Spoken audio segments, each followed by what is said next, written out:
Hello everyone, standard 7th Hindi. बच्चों, last video में मैंने आपको 2 कंपो लिखने दिए थे।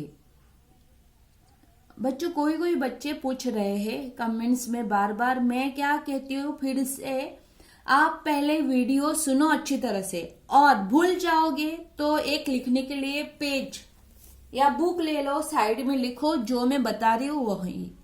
यह जो कंपो है हमारे पुस्तकों का महत्व, कहानी लेखन, पत्र लेखन, यह 3 कंपो मैंने हिंदी नोटबुक में लिखवाए थे। लेकिन किसी विद्यार्थियों की जल्दी से आपने किसी ने राइटिंग या स्पेलिंग मिस्टेक किया होगा तो मैंने फिर से पीडीएफ दिया है। लेकिन इसी निबंध को आपको हिंदी कंपोजिशन बुक में ही लिखना है। 2 आपने लिखे होंगे लास्ट वीडियो मैंने जो दिए थे। आज के वीडियो में मैं आज 2 निबंध दे रही हूँ। एक पत्र लेखन और एक चौथा है एक फूल की आत्मकथा। यह टोटल 4 कंपो आपको इंडेक्स में कंप्लीट करने। देखो, पुस्तकों का महत्व, कहानी लेखन, पत्र लेखन और एक फूल की आत्मकथा। राइट साइड में ही निबंध लिखना है और इसी में प्रश्न, आपको मालूम है क्वेश्चन क्या किया है, उसी क्वेश्चन को, पहले निबंध में क्वेश्चन नहीं है, दूसरे निबंध में क्वेश्चन है, वो क्वेश्चन आपको लेफ्ट साइड में, मतलब मुद्दे, वही मैंने आपको बताया था। नेक्स्ट, तीसरे प्रश्न में प्रश्न है एक ही लाइन का, वही प्रश्न को आपको लेफ्ट साइड में लिखना है प्रश्न। और फूल की आत्मकथा, इसके लिए प्रश्न नहीं है, डायरेक्टली आपको राइट साइड में निबंध लिखना स्टार्ट करना है। देखो बच्चों, पत्र लेखन मैंने दिया था निबंध क्रमांक 3।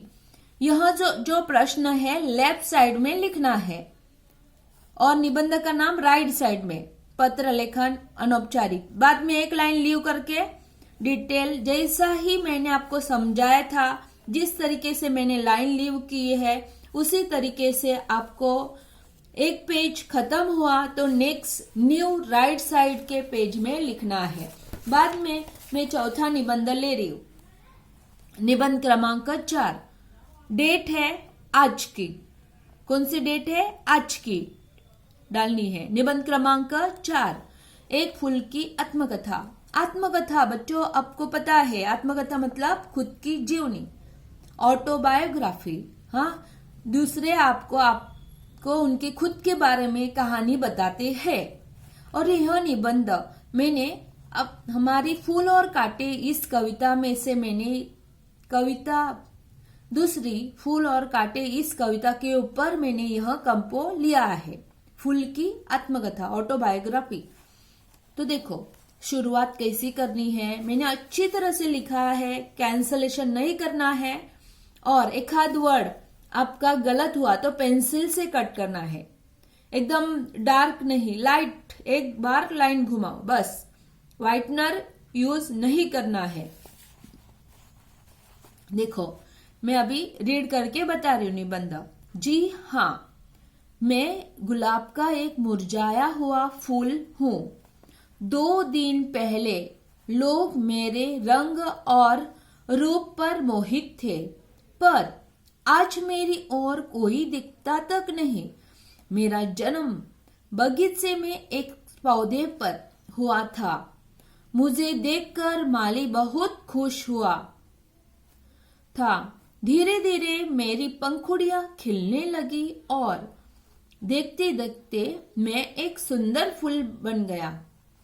मेरे आसपास मेरे जैसे और भी कई फूल थे। चारों ओर हमारी सुगंध फैल रही थी। रंग बिरंगी तितलियां हमारे आसपास उड़ रही थी। भौरे हम पर मंडरा रहे थे। सुबह माली मेरे पास आया।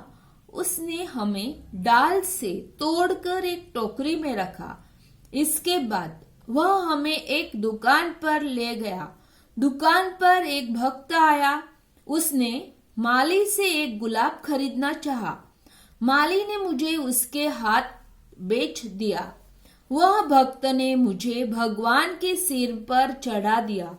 मैं अपने भाग्य पर फूला न समाया। दूसरे दिन पुजारी ने मुझे भगवान के सिर से उठाकर कूड़े कचरे में फेंक दिया। इस छोटी सी जिंदगी में मैंने बहुत कुछ देख लिया। अब मैं यहाँ पड़ा अपनी अंतिम घड़ियां गिन रहा हूं। बच्चों देखो, एक कैंसलेशन, एक वर्ड मिस्टेक, पेंसिल से कट करना है, एकदम पेन से डार्क नहीं करना है, व्हाइटनर यूज नहीं करना है। बच्चों देखो, एक पैराग्राफ खत्म होने के बाद न्यू पैराग्राफ के लिए थोड़ी स्पेस जगह छोड़नी है सेकेंड पैराग्राफ। जैसे मैंने लिख कर दिया है वैसे ही आपको हैंडराइटिंग और विदाउट स्पेलिंग मिस्टेक ऐसे टोटल आपको 4 कंपो निबंध बुक में कंप्लीट करने हैं और इंडेक्स की ओर भी ध्यान देना है। देखो 4 कंपो अच्छी तरह से, और जिस दिन मैं आपको डेट दे दूंगी उसी दिन, पहले से नहीं, कहाँ सबमिट करना है, कब सबमिट करना है, ये सब मैं आपको बताऊंगी। हाँ, इसलिए बार बार पूछो मत, पहले वीडियो सुनो। पूछने वाले विद्यार्थी, कमेंट्स करने वाले जरा भी जरूरत नहीं है वही कमेंट्स करते हैं। जो पहले वीडियो सुनो, आपको कुछ भी कंफ्यूजन है बच्चों तो आप पहले वीडियो सुनो।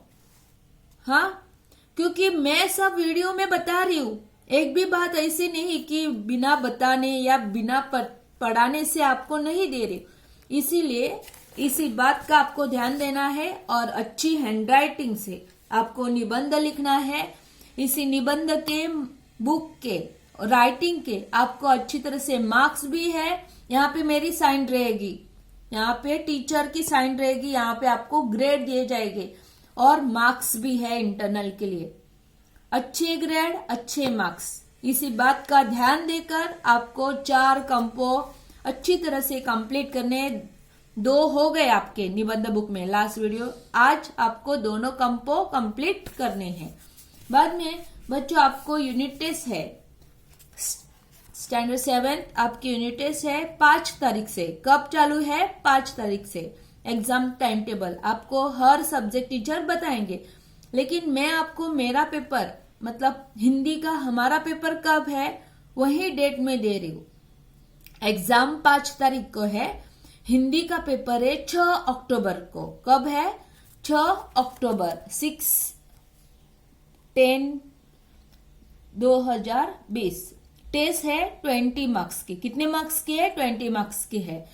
टाइम कब है? 7:30 AM 7:30 AM टू 8 o'clock, मतलब सिर्फ आधा घंटा 30 मिनट्स। हाँ, ऑब्जेक्टिव टाइप आपको क्वेश्चन दिए जाएंगे।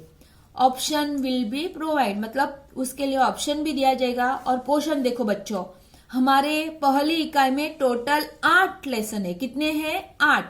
उसी में से हमारा 25% पोर्शन कम किया है, मतलब पार्ट 4 और पार्ट 8 नहीं है सिलेबस में, लेकिन उसमें से मैंने पढ़ाया है एक पार्ट और एक जो नहीं है वो मैंने पढ़ाया नहीं।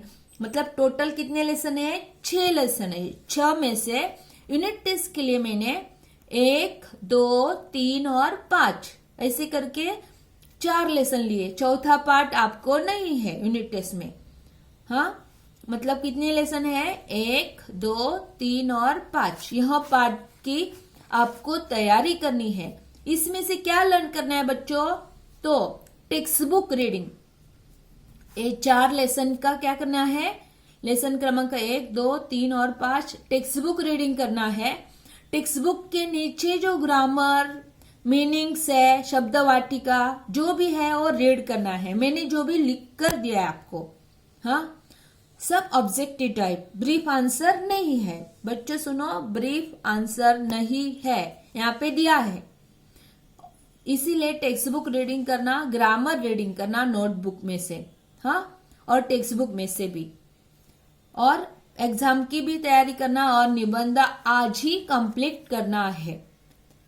इसी बात का आपको ध्यान देना है। धन्यवाद।